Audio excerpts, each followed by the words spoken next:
Mbote na bino bandeko eza wa bino mama Arrête Kilumbu Shembo na telemi na sengi na bino bokota kota na chaîne nanga Arrête Kilumbu Shembo bomi abonné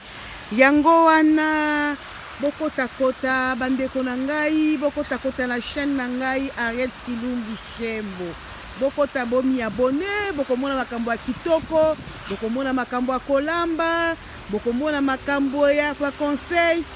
oyo po ozangaki okokutango en tout cas kitoko bokota kota ba conseil ezali batutolingana pe kola kolamba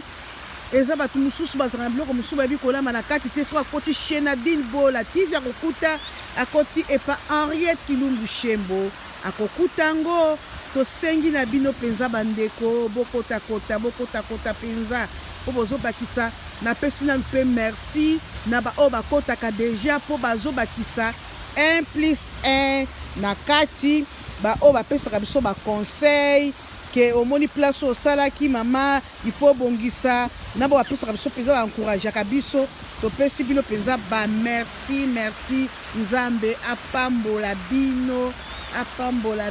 apesa bino penza oyo bozangi apambola bino kota na Henriette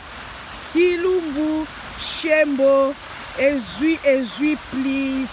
bokomona biloko ya kitoko ya malonga ya bien na kati please soko koyebi te kota na kati ya YouTube koma Henriette Kilumbu Shembo TV ezui please okomona na kobima wana okomona likolo wana bakomi eloko ya komi abonné na rouge ozuka kofini wana opresse wana okozala mbala moko abonné nyonso oya ngai na banda kosala bokomonaka bambote na bino balinga na nga nyonso bafamille sans oublier Nadine Bola TV okozala peta mosu ozangi eloko ozoluka eloko ya kolamba kota na Nadine Bola TV okokuta bambote na bino nyonso bambote. Ok, bye. Eza wa bino mama Arrête Kilumbu Shembo na senkaka na bandeko na ngai baninga na ngai famille na ngai YouTube famille na ngai ya Facebook famille na ngai ya WhatsApp bokota bomi abonné na Henriette Kilumbu Shembo bokokuta pe biloko ya malonga. See you, bye. Bozala malamu. Ok,